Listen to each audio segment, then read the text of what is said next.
Yo, yo, yo, and we back at another podcast. It's a vibe at Red Autumn. You already know what's going on, man. We got the one and only Real Gato. Yes, Then we sir. got my boy Benny Musa. This is my first one with Benny. You know what I'm saying? So I'm happy about that. Yeah, man. These boys just flew in from New York. Y'all know how we get down when they come out here. Once again, they already know you guys. Benny, properly introduce yourself, please. What's going on, y'all? My name is Benny Musa, one and a half of the Red Autumn Collective. Yes, sir. And you know, we just out here, man. Yes, My sir. boy, Real Gato. Raul, it's your boy Raul, man, out here in Atlanta. Very blessed, highly favored. Leaf Gang Capo. I'm the other half, founder member of a whole bunch of other companies with me and my brother Benny Musa. Too much to name. But God is good to us, man. We've had a long run of doing business together, and we just getting started. That's the crazy part, you know? For sure, for sure. And y'all know me, 100 Mil, host. You know what's going on, man. You know what I'm saying? ATL's on. So let me start off by saying that I'm very grateful for the both of you guys. And I wouldn't be where I'm at today without you guys. Wow. Wow. Changed my life for the better. As far as how I even think business-wise. Like, I always been a businessman, but just being able to have this space have changed my mindset so much for the better. Yeah. You get what I'm saying? Yeah. And that wouldn't be possible without God and you two guys. And of course, my mother, my brother, but I'm just talking about as far as with you guys right now. Yeah, you made my dreams come true because I ain't in a million years. I always wanted a studio, but Yeah. it's like, yeah, nigga, you'll get it, but you know. But it was just like, and it was the spirit was moving me when I came in this building. It's just like, this is it. This is what you've been looking for. Yeah. Like, this is everything what you've been looking for. Sure. Yeah, that's enough about me. But let's go into it. No, but that's a round trip, bro, because I'd like to say thank you to you too, because when we first met and we first started talking, one thing that I could identify just on the business level is a person who's gonna put some skin in the game. Yep. And see, in business, when you starting off, particularly a lot, and I hate to say it, but I'm gonna keep it just straight, the black community, we get stuck on doing bro business. And we don't wanna do real business sometimes. Get that And see, confused. when you came in doing real business. You didn't ask for no handouts. You ain't ask for no favors. You seen what you like. You said, this is the money that I could put up. This is what I'm gonna put up. Can we do a deal? We did a deal, we did an agreement, and then we moved forward. And that's how we should do business as men. As men. As men. Exactly. All that. I tell people all the time, doing business, we're not friends when we're doing business. Exactly. When you're in I'm in your place of business, you're in my place of business, we're business ship. It's a business ship, not a Yeah. friendship. Yeah. So you take all that friendship out the window. When that sign say close or when them business hours over, shit, it can close at 9:00 at 9:01. Oh, bro, what's up? Oh, Right. hey, boy, when that clock on there. It's time to go. Thank you, sir. Yeah, Thank you, sir, my good sir. You know what I'm saying? After that, we doing our handshake that we made. Hey, boy, I don't even want to do the handshake with you, boy, when the business hours enough. Yeah. You know what I'm saying? And Because you practice what you preach. Yeah. not only that, it could get messy. It can get messy if that's what they want. It can get messy. Yeah. So it's so real. And to segue into that, I'm very thankful for my brother Benny. For sure. I met Benny years ago, but we got into business 2014. Yeah. So we're approaching 12 years legitimate business. Y'all got in the business when the year I graduated. That's crazy. Facts. 2014. And the thing that I think we really, the reason why we've been able to stay in business for so long is exactly what you said. When we're executing business, we're looking at the bottom line for all parties involved and what is the actual best results for the parties involved in the business. And it's not, yo, you my friend, you should do this, or yo, you the homie, so I should just be able to do whatever. No, we stuck to the principles of what we needed to do. You know what I'm saying? That's how I've been able to stay in business for so long. Also, top to bottom, you realize that it's not about you. No, it's not about one person. A business is a team sport. Yeah. And I think off the rip, like from the beginning, that's what we understood. You know what I mean? I think one of the most important conversations me and Rel had was my wins is not your wins and your wins is not my wins. It's like you have to, sometimes what people do is that when you're in business with somebody, they'll think that what you're doing also relates to like what they're doing, so they stop working. You get what I'm saying? Yep, for sure. But when you understand that, like, yes, all the wins collect together, but you still have to do the work to get wins for yourself while Exactly. this person gets wins for them, and then it comes together. Exactly. You know what I mean? So that was super important to understand, like, how to separate, but also how we're in it together. So let me ask you, do you feel like that's y'all turning point in y'all relationship? Or was that like one of the turning points? Or was that like the main one? I won't say it was a turning point because we already had the understanding, but I think we were making sure that you have to what's the word for it? You have to define what your boundaries are as you grow. You get what I'm saying? Yeah, I think that's what that was. Okay. We were, and it's not to say that we were out of bounds, but this is the context. We were at that time we started actually living in the same space. Okay. Because we had the understanding that we have to be in proximity to make what we were going to do next work. Exactly. And so that was a new thing for us. Yes, in our friendship too, right? Like you could say that. So then with that, with the close proximity, like you don't have distance being the boundary anymore. So you have to set hard lines of like what's yours, what's mine, what's ours. You get what I'm saying? And that's super important because Man, that's because it is a such thing as mine's, yours, and then ours. And what it does is that it also prevents something that kills a lot of things before they grow, which is entitlement. Yes. See, like entitlement is a very detrimental thing when you're Say that starting up. And the thing is, when those boundaries are not solidified, the lines get blurred and people tend to think that they're entitled to more than what they have earned by way of said friendship. Yo, you my boy, so I should be able to have my way with whatever thing that you put all your money up for. Yeah. No. But when we have the understanding, it becomes you putting your money up, I'm putting my money up. Right. Now it's a together thing. Right. And we can talk about being equally yoked in business, which a lot of people don't understand. Right. They feel as though just because I'm your boy and I'm there day to day with you, that you get everything that I get. Nope. And that's not how the world looks at it at all. Like, you know what I mean?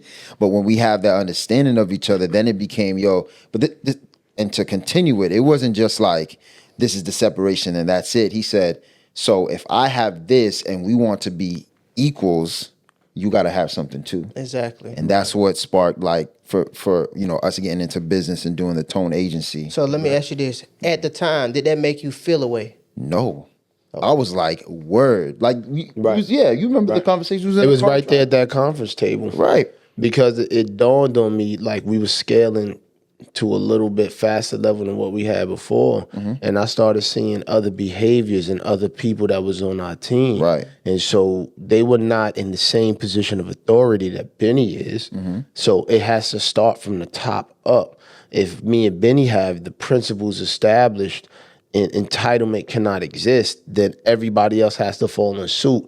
And if they don't fall in suit, they're going to fall by the wayside. Right. Because the most person who has the right or claim to any success of Red Autumn is Benny. Right. And so if he's not entitled, then nobody else should feel entitled. Exactly. Right. Because nobody ever put in the level of work that Benny has ever done. Right. So again, it was more saying what's unsaid.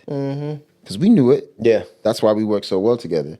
But when we say it and establish it, because we have a system of accountability as men, and that's a whole different conversation. I think it was just like, word, we on the same page. Exactly. Right. Let's go. And then going back to, so we're talking in context to Red Autumn, right? And then now Red Autumn has became its own thing.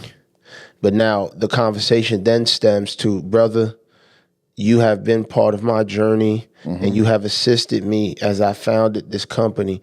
It is only right that I assist you in founding a company that you run. And I'm now the minority partner so that you can feel the full feelings of leadership, and it can help you develop.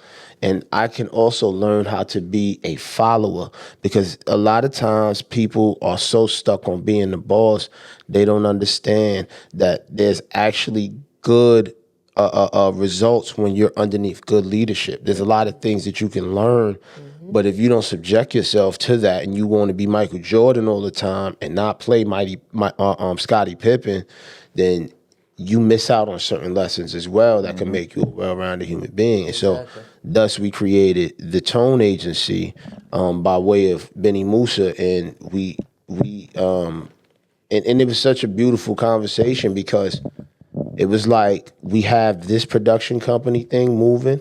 Let's not create something that's going to compete. Right, that was important too. Let's create something that's going to work within the framework and then scale up to something that could be a bigger monster. And that's what we want to kind of talk about too on today's episode as well, the Tone Agency. Okay, so let me ask y'all this. You want to talk about the Tone Agency now, or? It's up to I you. want to hear the question first. What? Yeah. My question is, okay, so what would you say to two young men that's growing up that was in the same situation as y'all as far as friendship and trying to get something started? How would you tell them to structure their, well, how would you suggest and give your opinion on how they should structure their relationship? Well, if you're talking to business, I think the quicker you define roles and boundaries, the better off you'll be, because the roles and the boundaries are going to establish the foundation. And without a firm foundation, you're not going to go anywhere. Like Benny said, we, just as our personalities, we had it understood without it being said, but because we were scaling up. When you scale a business, it's almost like starting the business all over again. Yeah. So because we were scaling up, that's when that conversation was necessary to have at that time. Yeah. So you can have a complete understanding. Right. Not just a guess. Right. Yeah. He guessing what I'm thinking, and he might Right. be guessing what I'm thinking. Now let's just say what we say so we can get a clear understanding, so nobody won't be misled. Right, especially when you come with scale, because with scale equals money, growth, and revenue. Yeah. And so you have to make sure that those lines are really clear, distinct, and drawn, so that nobody feels the type of way. Exactly. And it ends up hurting the business. Yeah. Yeah. Yeah. So go ahead, Benny. No, I was gonna say with the expansion, it also becomes a change in your roles as well. Okay. And so if you don't clearly define what your roles are, you can get lost in the shuffle of everything. Exactly. So Okay. You get lost in the program. So do y'all feel like it having, I don't know y'all financial circumstances, but do you feel like I'm broke, baby. do you feel like money, do you feel like you have changed from touching a certain type of money in it? Let's start off with Benny first. oh yeah, that's a real good question. Because I'm a believer that money actually just intensifies who you are, honestly. So when I started really touching real money, certain things were the same for me. Like, I like to be fly, so I'm gonna get super expensive stuff for sure.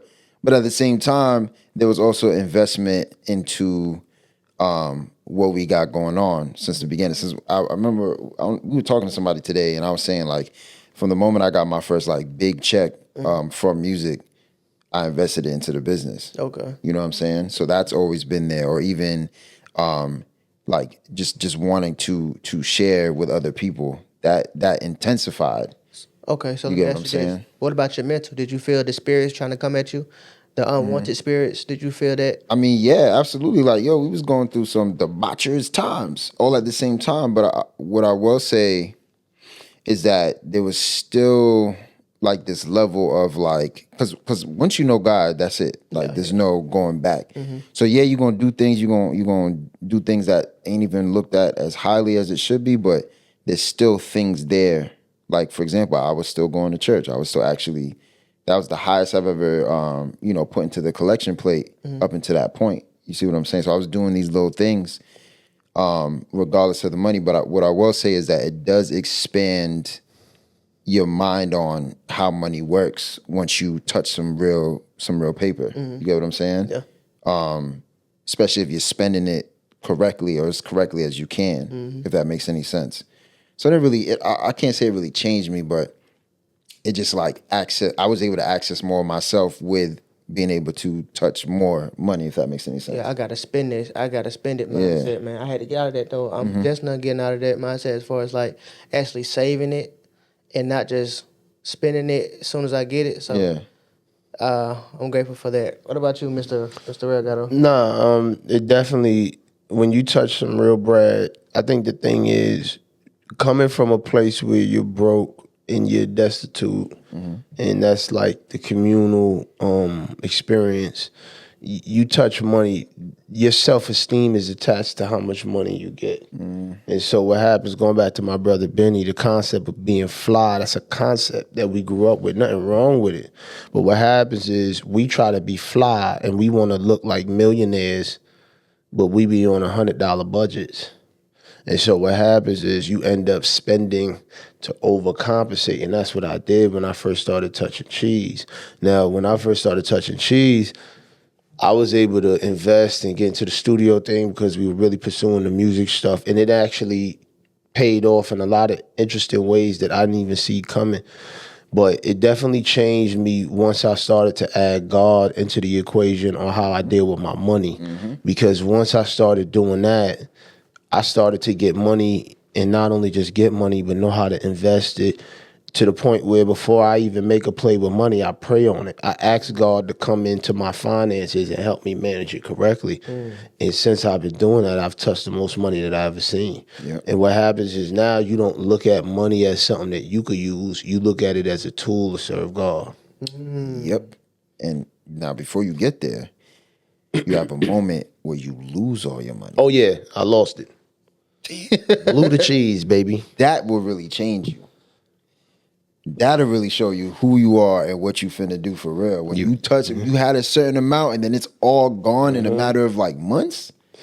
And I go so far as to say, Benny, you gonna put the money towards something, either the God or the devil.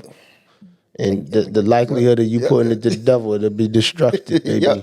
When you serve God, you'll be able to multiply it without a shadow of a doubt. And I tell people all the time, just like God can give, the devil gives. Yeah. You know what I'm saying? He will. I ain't gonna say it's a reward, but in a way, he rewards the person that he sees fit to do his doing, and to recruit and give out his rewards to the others. You get what I'm saying? So that's why I say a lot of people that be having this money on, they be sad, can't sleep. Kids doing bad. Or they got to put surgery all in their face. You know what I'm saying? They look crazy. I believe that's the devil. Yeah. You know what I'm saying? I don't want to give him no credit. Right. But he does work out here just like God does his work. He be out here working too. Yeah. You get what I'm saying? Yeah. You just got to differentiate from the devil giving you something and God giving you something. You get what I'm saying? You know how you know? So, You know how you know if the devil gave you something? You lose it. Period. If God gave you something, it's Everlasting, baby. lasting. Everlasting. And fellas, that's how y'all differentiate from God's gift from what the devil gives. That's a fact. Let me ask you a question. You as an entrepreneur as well and coming into this place and space, how do you deal with people who may have not taken the risk that you have, put the money up that you have, but they still part of your team? However, you have to deal with the entitlement. You have to deal with thinking that you have to deal with these people thinking that what you've paid for belongs to them and they can have their way with it and use it how they see fit when they ain't put no money up. I'm still learning. Because the last time I checked, I ain't got no agreements with nobody except 100 mil. So, but you got people that have audacity that think that they should just have access to you because they your bro. How you feel about that? Well, from there, I'm still learning on that end.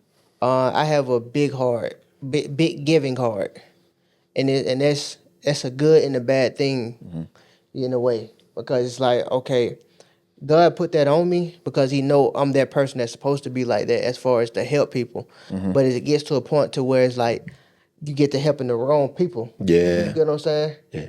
And that's where and I always tell people that sometimes God don't give you certain things because he know you'll give that person. Yeah. You get what I'm saying? Yeah. So he withholding it from you because he's like, okay, well, that person is not supposed to get that blessing. Right. So right now, I'm not gonna give you that blessing right now because he's supposed to be out your circle. Right. Yeah. You get what I'm saying? Right. Yep. So I'm learning from that. That's why I don't question nobody who leaves my circle now. Right. I don't try to get back in touch with you. I don't try to do this. I don't try to do that. I don't call you because God did that for a reason. Amen. For sure. Ever since a lot of people been leaving my life, a lot of blessings been coming to me. Yeah. So it's just like, how can I not thank God and believe in that when he have shown me that, hey, once this person left your life, you elevated. Yeah. 100. When that person left your life, you went to the second floor. Yeah. Yeah. When that person left your life, you went to the third floor. Yeah. You know what I'm saying? I'm just keep on elevating. And Yeah. when that person came into your life, I you went fifth. de-elevated. You went sixth. They help you elevate. You get what I'm saying? God is sending the right people to you. Yeah, he sure is. Like I think about my brother Rick. And he came on board. Shout out to Ricky. We did the podcast here. Shout out not to boy too long Ricky. ago. And he said, Rel, I could tell you've been going through it, bro. I said, Rick, man, I'm just trying to do the best I can with what God gave me. I don't know the answer. I don't got the end result. He said, you know what, Rel? I see it. What you need from me? I said, Rick, I got the studio there. The guys that I had, they had trouble paying the rent. We fell out. We ain't seeing eye to eye. Do you want to take over the studio and use it to serve God? He said, it'd be my honor. He said, how much you need? I said, look, bro, if you could get by with 500, I put in the rest with Benny, and we going to thug it out and figure it out. And we going to keep this place moving so that all of us can have the opportunity to grow the way God sees fit. And if I didn't, this is no shade or slight to my other brothers, because I love them, even though we not in business together no more in that capacity. I still got love for them. They on their journey, and I pray for them daily. When it came down to the business, I did everything that I said I was going to do, regardless of how I felt about it. And so God made it so that Ricky, who is much more eligible in terms of finances to partner up with this particular deal, was going to come on board. But if in fact I didn't work with those, if the situation was different, then there would have never been no space for Ricky to come on board to really firmly assist. So sometimes God got to remove to give you something new. Yeah. For sure. Yeah. And no slight against anybody. It's just you got reasons and seasons. Yeah, Yeah. no doubt. And you can't take away what they've done. Not saying you did. Oh, no. But it's just, God bring this person here to do that. And it might be they season up. Like you said, it might they time up. Right. Bringing somebody else to do, you know what I'm saying, to bless the building and do whatever else. Right. And just say in life. Right. You know what I'm saying? Right. I mean, It's a season and reason for everything. Exactly. You get what I'm saying? There's many times in the Bible that God told his people to go or told someone to go. You can't be here right now. You have to go to where you're destined to be to make it happen. Exactly. So if it's to that, then obviously with everything else in the world, it's the same thing. You know what I mean? In order for you to grow, you have to separate sometimes. Yeah, for sure. You know? It's so funny that Benny's saying that, because I'm going to look at Benny and troll him on the podcast. Benny didn't want to live here. Benny didn't want to come out here. Nope. Nope. Benny was like, no, but I'm laughing because there's a lot of fingers that's pointing this direction where it's like, Benny, you might have to come out here. Yeah. You got a whole new journey. Because the thing is, Mill, we at scale now. Once again, we are at another position where we can really scale everything that dwells within this building to a level that we could have never done in New York because it costs too much to have the space to even do it. Let's talk about that. Sure. Yeah. So let's talk about as far as, you ain't got to say the particular numbers, but how much, I'm not going to say how much, 'cause I just told you not to say the particular number. Well, I could. I don't mind. Okay, how much would this building be in New York? And just give me a round table number. Don't say the exact number. How much? About 5 million. Yeah. About 5 million. And what's the round table number you got it for around here? A little bit under $500,000. And that's a big difference. Yeah. Jesus. Huh. And that's if you could buy it, because a lot of times they won't even let you get. This is commercial property. Yeah. with 1.5 acres of land, a 3,000 square foot building with multiple offices. This is not supposed to be owned by black men in New York City. It just don't happen. Your landlord is supposed, I don't want to say it on YouTube to get banned, but your landlord is supposed to be the ones whose hats look like this.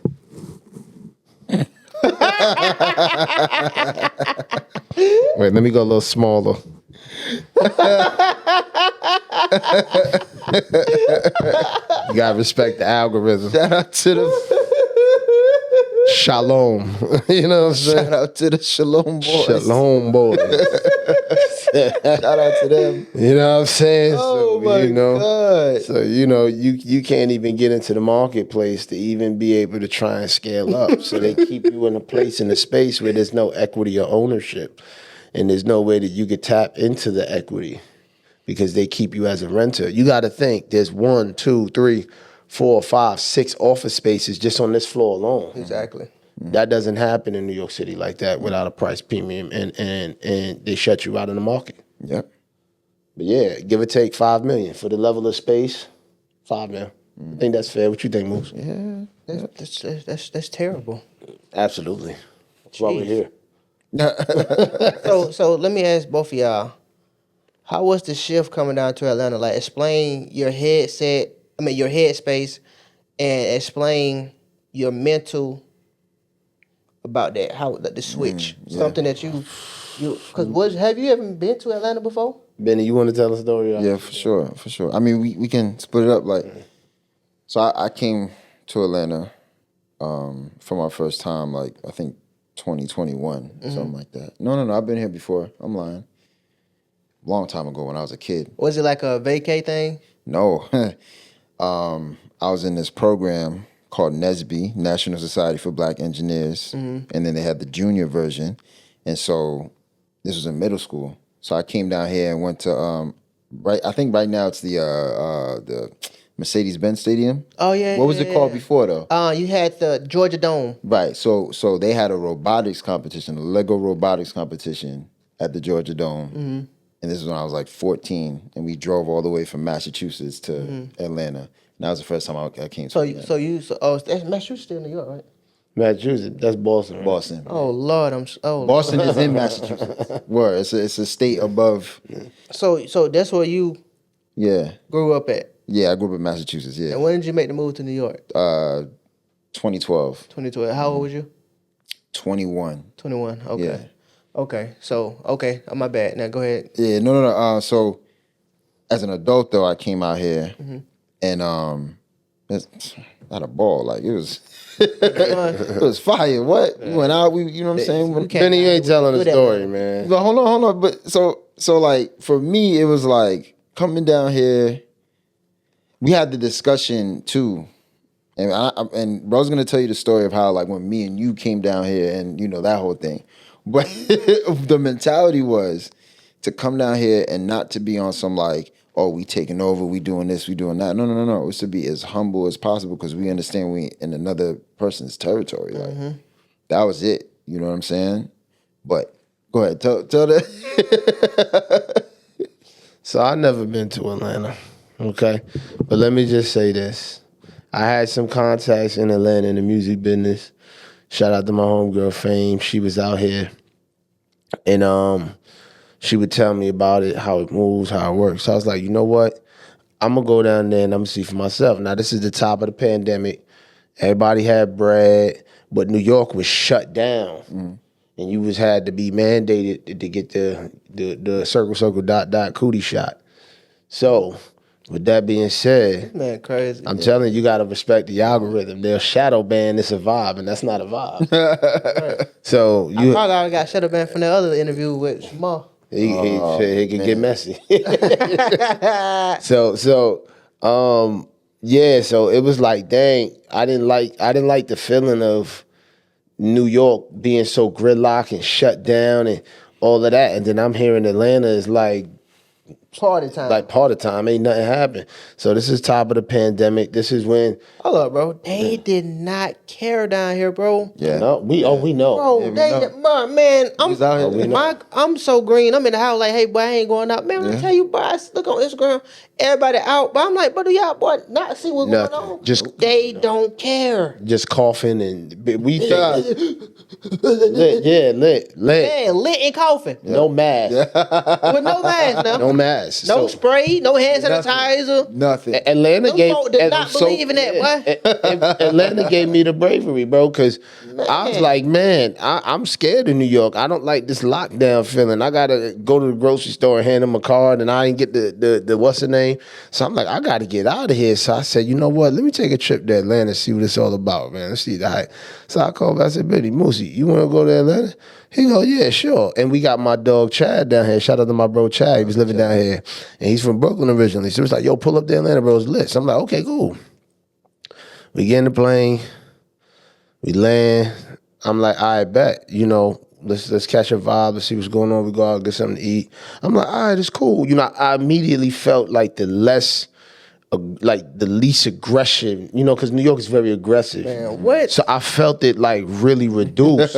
And I'm like, oh, it's calm down here. Like everybody's moving at a chill pace. Yeah. Everybody's relatively nice. To you. Yeah, that's all you, right? How you doing, sir? Right. So Hold it open for you, sir? yeah, that's a fact. Yeah. That's a fact. So then, you know, we chilling with my dog Chad. We stay in the he got the apartment or whatever, so he got different rooms and all that. So I'm like, yo, how much is the rent down here? He like, yo, bro, the rent is $1,800. Mind you, he live in a gated community. Yeah. He got the laundry joint, swimming pool. I'm like, this is like Beverly Hills for $1,800. In New York, that'd have been like $5,000 a month. Yeah, for sure. So I'm like, all right, y'all living out here like that? Right.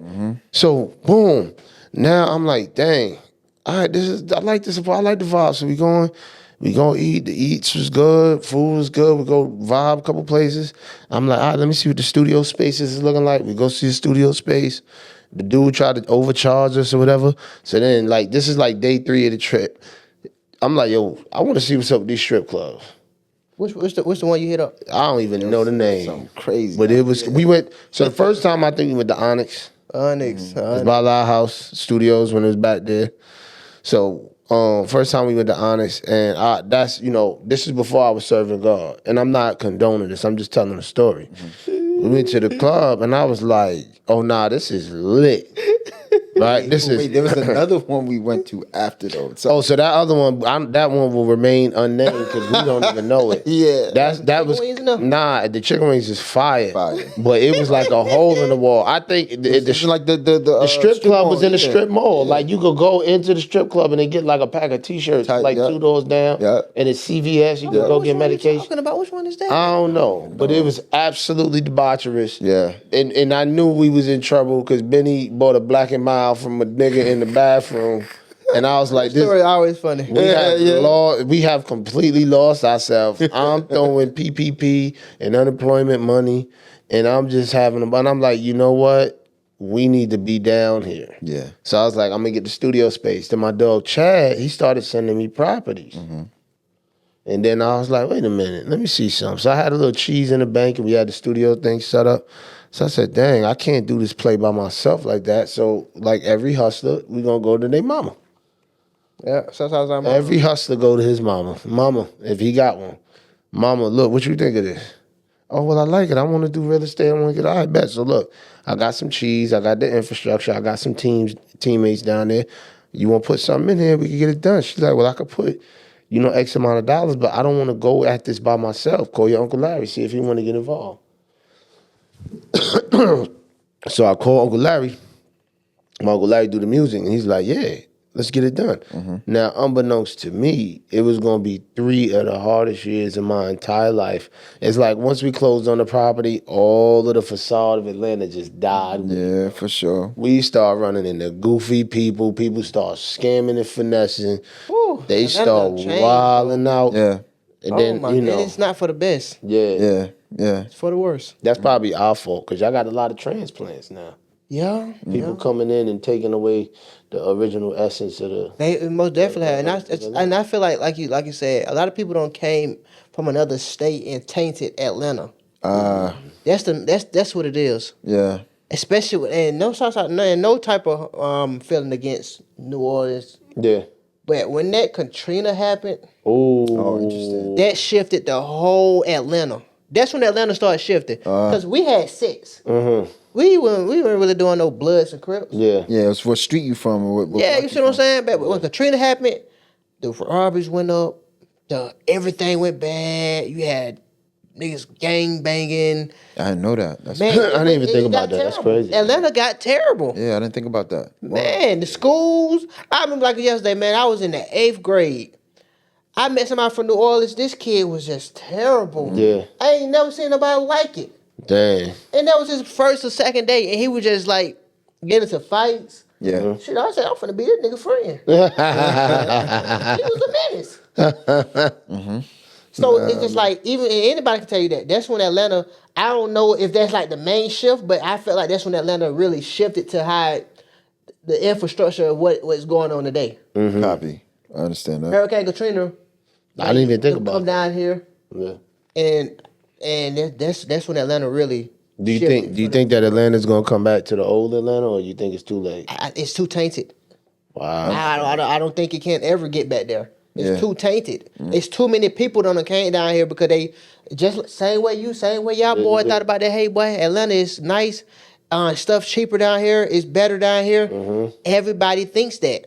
It goes from Houston and Atlanta. Yeah. Those are the places that people migrate to now. Yeah. You get what I'm saying? But you gotta, like, I'm gonna be real with you. Like, New York, and I can speak for just New York, and New York has gotten absolutely insane. Yeah. As far as what? Everything. Everything. The quality of life is absolutely terrible. Yeah. Man, he FaceTimed me and just showed me his house and the block. East New York. It looked like he was showing me the inside of a garbage can. It was terrible. Lord, I don't wish that on my worst Shout out enemy. to the Yo, East, and baby. the East Bay, and the prices of property is $1 million. Yeah. That is ridiculous. Yeah. So you see, we ain't got no choice. Look, I love Brooklyn. I love New York. New York City, there's no city No city like like it. I thank God in a lot of ways I grew up in there. But going back to Atlanta not being what it was, New York ain't what it was. No. Yeah, I 100%. don't think ain't nothing what it used to be. Yeah. Nah, bro. Stuff is subject to change, but some places keep their essence. You know what I'm saying? Yeah. Like it's new. Atlanta it's like, you know how let's say this, a old school. It's still that big body frame. You still see the old school. You still can see it. It still got like certain stuff that you know is a classic. Right. With Atlanta, no. And then you just add the new stuff on. You add a new paint job. You'll add some new rims. You'll add a new dash. But you still see that that's a Chevelle. Right. With Atlanta, it's totally new. Ain't nothing you can say, hey, boy, this is, I can see that's, okay, now they got a little bit of the old Atlanta into it. Man, it's totally different, bro. It's totally different. I don't know if that's the same thing with Brooklyn. Yeah, it is. It's a scat It pack is. now. You see what I'm saying? Yeah. Nah, it's the Chevelle to a scat same. pack. It's the same You see what I'm thing. saying? Yes. Yeah. Like Brooklyn is so confusing, and well, I'm gonna say New York City is so confusing. Like gentrification is so tight knit. That's how it is down here. Yeah, it is so tight and it's so interesting, especially in like places that, like, there's a project. Shout out to my dog G-Roy that he come from called Chelsea Projects down on 28th in Manhattan. And if you want to see a clash of two worlds that make absolutely no sense, go there. Go there. You will literally see literal drug transactions in broad daylight, and then you will see Fortune 500 people just walking around with their dogs and riding bikes and living regular lives, and they just ride their little bicycle right by the crackhead. And it's so crazy. Man, the damn tunnel you walk down. I say a tunnel. It looked like a damn tunnel. Yeah, the tunnel he walked down. You know which block I'm I seen talking he about. showed me Dunkin'. the crackhead, and the crackhead looking at Rail like, nigga, I'm finna bust your head. And then Rail looking like, hey, nigga, I gotta Yeah. look the same way. Yeah. Or you know what I'm saying? You can't even go down that alley if you really don't know how to maneuver. The maneuvers. Yeah. You can't even go down that alley. Like, why are you staring at me? Yeah, for sure. Because that's what it is in New is York. crazy. Brooklyn is a different place. It's a different animal. East New York is one of those places that'll never be gentrified. It's just too hood. Yeah. But Too many this is the thing projects. with here though, it's so confusing here because it's just like they're gentrifying everything down here. and it's like they pushing us to the outskirts. But I don't blame them. Let's get to that. I don't blame them. I kind of agree. Like, let me be for real with you, bro. As I gotten older, I stopped with this whole victim mentality, and I started to realize that a lot of the stuff that takes place, we do it to ourselves as a community. What? Because we have access to information that our grandmothers never did have, great grandmother didn't have, and we doing less with that information and what they did with what the little information that they had. Yeah. Because we have lost ourselves in a lot of different ways. We lost sight of who we are in God, and then everything will fall by the wayside when it comes to that. And so, like, yeah, when the gentrification comes in, for me as a property owner, it values me pocket-wise. It values the property. Now I can, charge premium rents and do what I need to do. So as a landlord, gentrification is a beautiful thing. But understanding what happens to the actual people who are homegrown there, it's annoying. It's a little sad, but at the same time, it's like homegrown. Doing that then. Yeah, you're not taking care of trashing the place. Yeah, you're not scaling. Okay, now let's just say if the landlord wasn't good, which is the property owner, that's one thing. But still, it's like, okay, y'all not taking care of what y'all got. Right. You get what I'm saying, man? I go to the PJs, man. Trash everywhere. You got everything just looking trashy. You go to a gentrified area, everything looking beautiful. Yeah. No trash. And it's like, okay, who do you blame? Do you blame the landlord for not being able to? But that's something that's out of his control. Yeah, you can't. Or it's how it looks. Yeah. Because we don't know if he tried to make it look good. Yeah, as a landlord, we try. I could tell you that right off the rip. We try, but after a while, we give up because we realize that the value that we are adding into the building or whatever project that we are part of, our tenants is not reciprocating that. See, tenants sometimes have this ideology that the landlords are rich. And so therefore, the landlord could afford a missed payment of rent because they own the building. No, it is quite the opposite. Landlords, especially in New York City, that are mom and pop landlords, like what we are in New York City, they operate on thin margins. Yeah. And because the tenant landlord courts is so trash in New York and it's so terrible, a lot of people who work hard for their homes and who wanted to provide at least a decent priced, affordable rent for people to come in and stay, these people take advantage of the landlords and drive the landlords out of their own property. Yeah. And that's what's happening in New York City right now. A lot of misunderstanding. I feel like not a lot of people, I mean, it's systematic, but like, that's beside the point. Not a lot of people have this information that we saying right now. Facts. So that's another important part. Like, for other people to hear the stories and understand how the landlord is also suffering just as much as the people who are living there. Like that's the point. You know what I mean? Because if not, they just gonna continue thinking how they're thinking. I mean, essentially what they're doing is they're taking the stories of somebody who owns like a apartment building that has like 20 units and equating that to somebody who just owns one house that might have two families in it. Right. That's that. Okay. You know what I'm saying? Because I do feel like, well, I'm not going to say that, but it is a better margin of an apartment person going into eviction than a single person having a house going into eviction. Yeah. Yeah. Like, they can kind of sort of, like, not say afford to miss out on it, but it won't hurt their pockets as much. Right. You get what I'm saying? Yeah, I get what you're saying. I mean, either way, like nobody wants to, because there's a lot that goes with whether a landlord is having trouble or whether or not a tenant cannot pay rent. There's some underlying issues there that indicate that there's a financial strain. Right. But the reality of the situation is that when you're talking about property or real estate, you got to also put into account regulation. In New York City's regulatory practices versus down south, it's two different things for the landlord. There's no rights for the landlord now. I mean, we really don't got them down here either, but they trying. Yeah. I think the eviction process went from...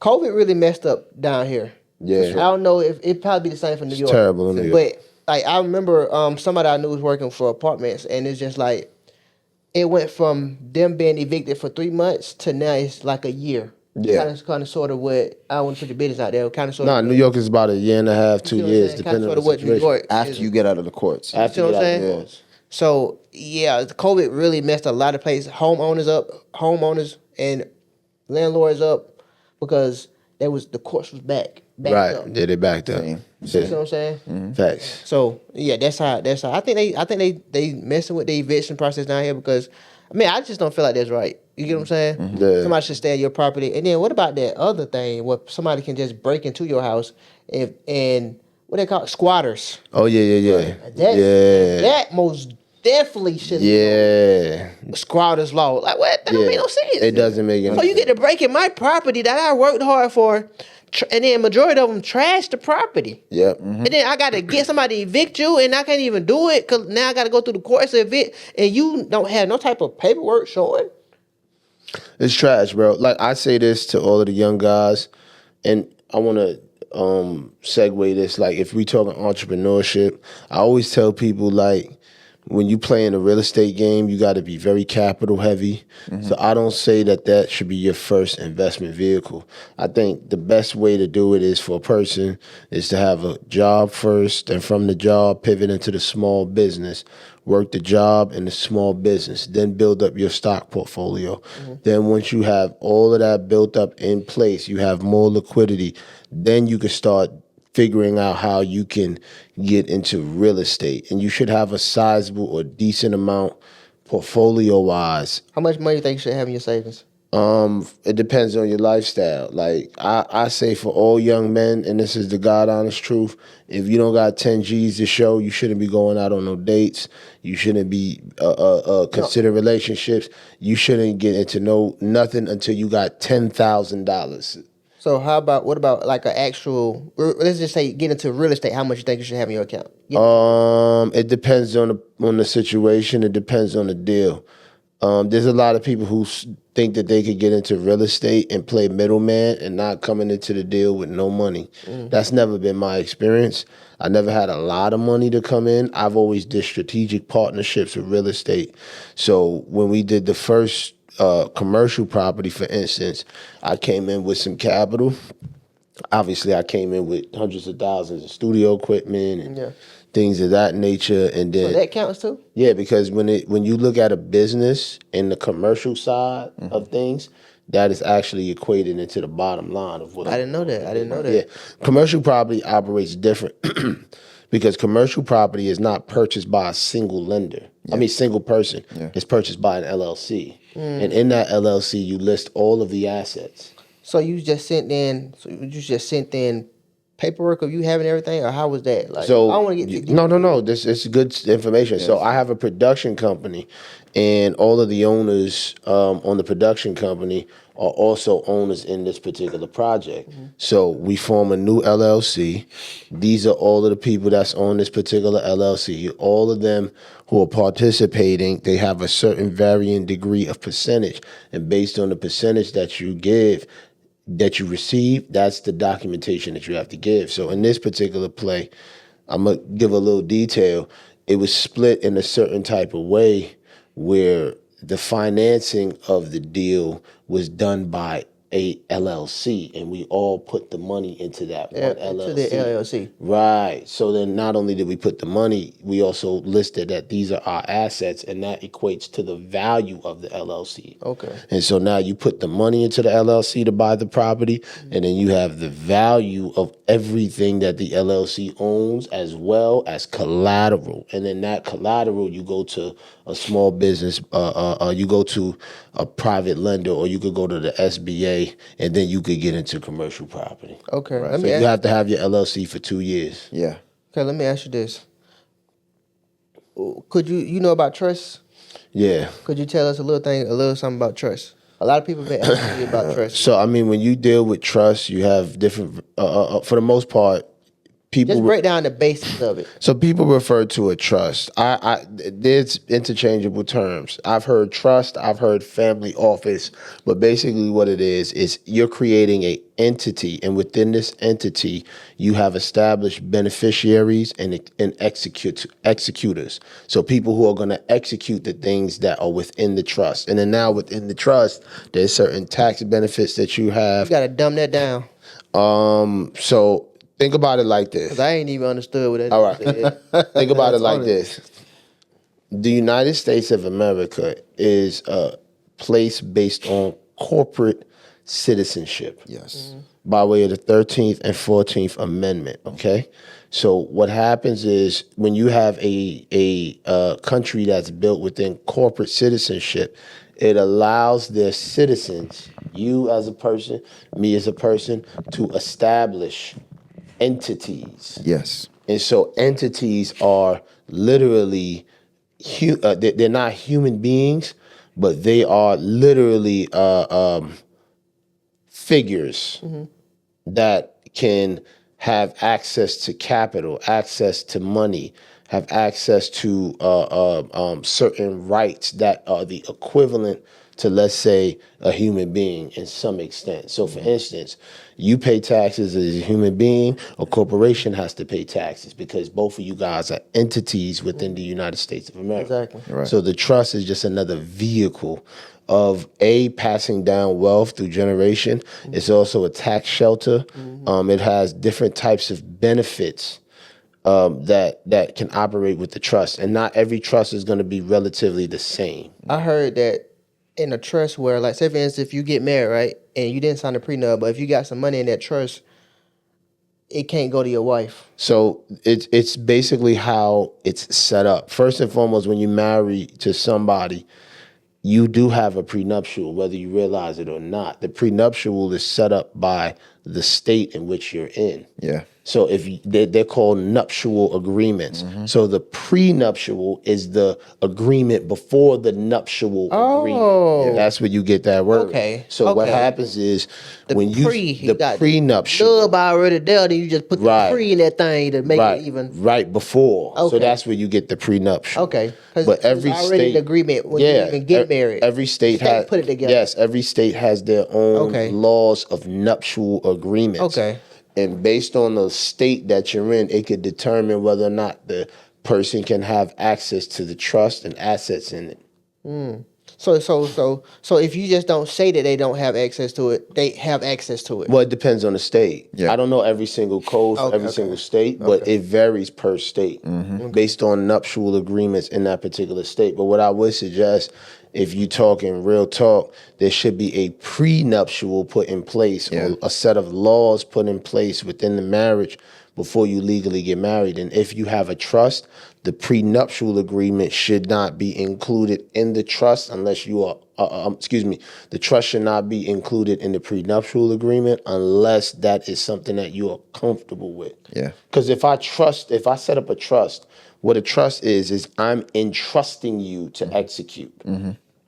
And within the trust, these are the things that I am putting in that said entity. It's no different. Well, there's some differences, but you can have entities that own entities. Like we have You can put an LLC in the trust. Yes, you can. Yeah. We currently are doing that, and I want to segue into what Tone Agency is. So, Tone Agency Yeah, let's get into that. is a company that Benny is the founder of, but it also is a company that invests and own other companies, and I'll explain. Benny could explain further. No, I think you said it very well. So like, we wanted to create something that kind of coincide with how we are as businessmen, right? Like, we help out a lot of people start their business. People get a lot of business advice from us. So when we first started Tone Agency, right, it was just strictly consulting.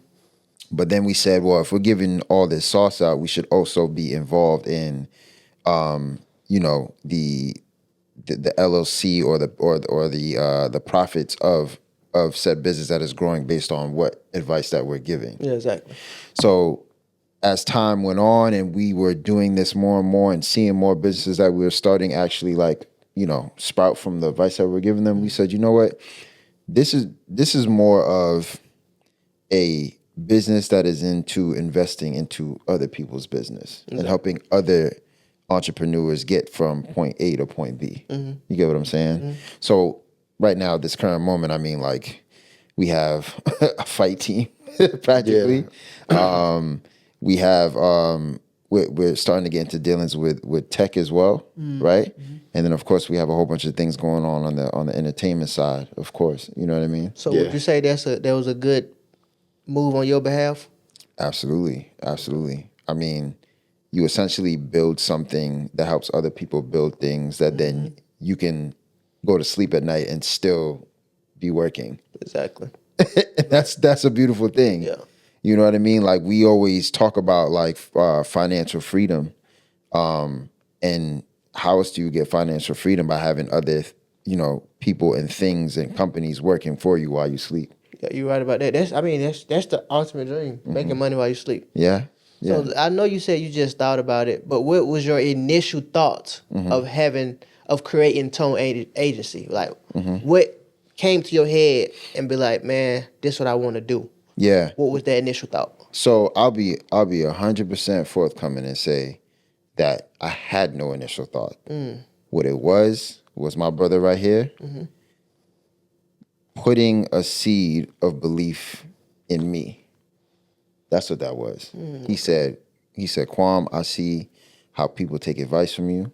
I see how people actually look up to you. I see how, you carry yourself in certain rooms. I think this will work for you. And on top of that. So he planted the seed and you watered it. Right. We both watered it. Yeah. You know what I'm saying? And when I started to do things, I didn't know what I was doing. You know what I mean? Yeah. And Ro would be the first person to be like, so what? Go out, still go do. Go out there and just, like I remember one time there was we had a client downstairs recording or whatever, and we was up in the conference room just like, chatting. And he was like, bro, there's somebody down there right now. You need to go take pictures or do whatever you have to do to make sure that person leaves with knowing that you consult. You get what I'm saying? And so I think for me, what Tone was unlocking the my entrepreneurial spirit for real. And even to this day, what it is like, it's there, it's set up. And while I'm, doing other things like, I of course I have a job. Of course I'm doing other creative things as well. We still built some sort of infrastructure for no matter if I'm involved or Rel's involved or vice versa, it's still running on its own by its own merit. Yeah. And that's super important. So I think, I'm still developing into that person that is the face, if you will, of Tone, if that's even the right way to say it. But along that journey, things are still happening with Tone. It's only gonna get bigger. Exactly. Where did the name come from? Tone Agency. Where did it start? It pretty much, so the idea is that anything creative, whether you're doing video, whether you're doing anything you're describing that's creative, has tone. I thought it was like you setting the tone. That's exactly what it is. Exactly. Okay. Yeah. Okay. You know what I'm saying? And so, and within anything you're doing creative has tone, and then it became a like, okay, we're setting the tone. You're always pushing the tempo, right? And so that's how it connected. You know what I mean? So Tone Agency came from that, the creative side of things, and also like just being the first to like help people push. So let me ask you this: if anybody was interested in you guys, how would they get in contact? What would they do? How would they do it? I mean, for the most part, we have the Instagram, we have the website. What's the Instagram? The Instagram is the Tone Agency. Okay. Yeah. Same thing with the website, the Tone Agency. When you go in, you'll be greeted by our good friend Mark Yu, and I believe his documentary that we had shot during his album. And then if you scroll over a little bit further, you'll see just a very simple one-pager where you can fill out your desire. What is it that you need help with in terms of your creative exploits? And then either myself, Benny, or one of our other colleagues will basically call you, and we'll set up a consultation call with you first. We'll assess whether or not, you're even in position. And then once we figure out that you're in position, well, we can come in and assist us multiple ways. We can come in. Okay. Look. Let's say, what's the basic guideline so they won't even, not say waste time, but get those together before they even step to you guys? What is the guideline that they have to like So slick come with? when we do the consultation, we limit it to 30 minutes because what we want to do is make sure that they know that they have to come prepared within that time frame. 30 minutes to an hour max, right? But some key critical things that we're going to always look for is whether or not they took the steps to invest in themselves first. Yeah. So let me break this down to you, going back to the companies that we're a part of. Define Life Enterprises, shout out to my boy Zach, shout out to my man Caveman Dell, right? Hova's Gallery. Yes. Shout out to, of course, Benny's brother. Shout out to Benny, right? Quay. And Quay. Shout out to Quay. And then, of course, we have Anchor Technologies. Shout out to my brother Eric. All of these people have proof of concept in some degree. Yeah. Caveman Dell was on the amateur scene, and he just had his first pro fight. So he's already put in the work. Okay. You get what I'm saying? Eric, who's a absolute brilliant guy when it comes to technology and who's one of my guys who I work with in the space of technology, has already proof of concept in terms of cybersecurity, in terms of development, what we call DevOps and social and software engineering. He's even taught this. So we look for companies that have already, not companies, we look for people who already have proof of concept. They just need infrastructure and they need people to walk with them, and they need people with experience of failing. Like, shout out to Eric. Eric went to a tech conference and said, we sat down with a bunch of CEOs and everybody kept saying the same things that you guys said at the lunch table when we had lunch, which is fail and fail fast. So what he said is it told me that I was sitting with a bunch of CEOs. So translation, we bring experience, we bring expertise in taking a small business and trying to scale it to the next level. Are we 100% successful? No. Nobody is. But we do have the necessary experience and the steps where we can evaluate something and see if it's going to be possible, profitable in the future. So yeah, basically like a guidebook. Yep. Yeah. That's it. Sum it down. We set the tone. In the tone. Okay, that's a blessing to even, start a business like that, helping others. We've done it with you. Yeah, a lot of the play-by-play If conversations. anything, I'm a part of it. I'm a testament of Tone Agency. Yes. Absolutely. You see what I'm saying? And I don't scaled up a lot.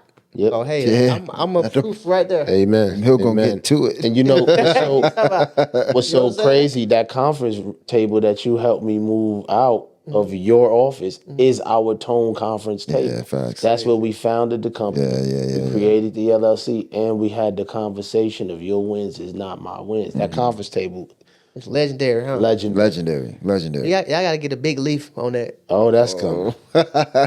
Just let it engrave because it's wood, right? Yeah. If you guys are Mahogany. mahogany. Yeah, if you know, you know.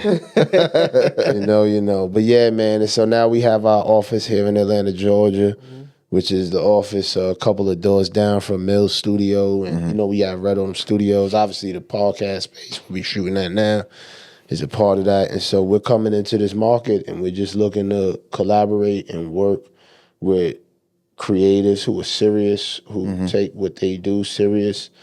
And hopefully we can have some interest and success. And then as far as with funding, if the business is lucrative enough and we feel like there's some way to partner up and add capital to the situation, then me and Benny have these conversations where, look, can we add capital to put a little fuel to the fire? And if so, how much? And then what do we expect in return? Exactly. Yeah. So, all of the ventures that we get into is going to require some form of capital. Exactly. And so with Tone, we're very selective with who we have in our portfolio, and we're also very selective with the clients that we take on. So you could work with us in two capacities.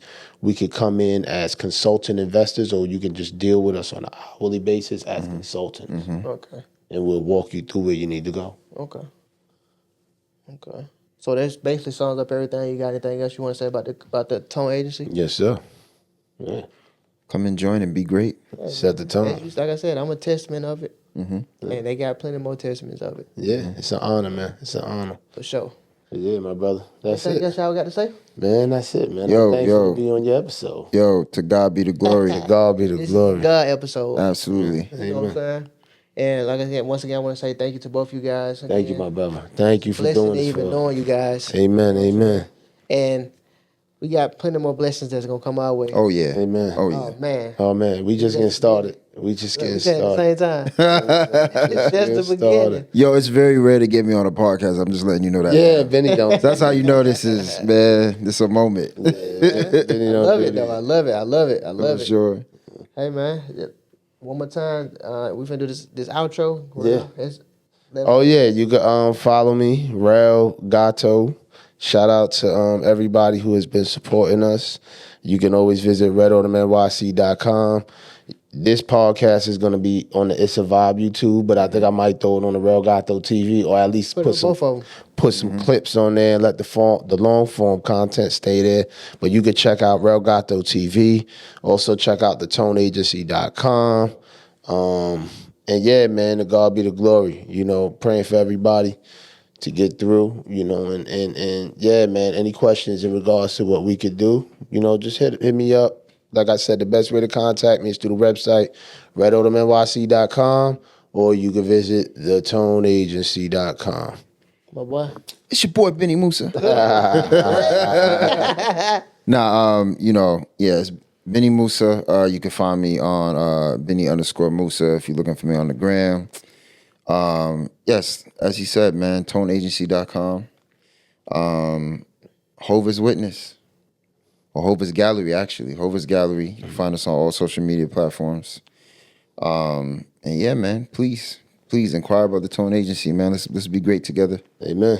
Y'all know me. Your boy 100 Mil. Instagram at 100 Mil Official. And man, like I said, everybody keep your head on a swivel. I know it's hard out here. God is the key to everything. Amen. You know, it's a lot of people going through mental health right now. Nothing's going to be perfect. And life, like I said, life don't come with a guidebook. Amen. So live your life to the best you can and keep God first. And we out. We out. Peace. Peace.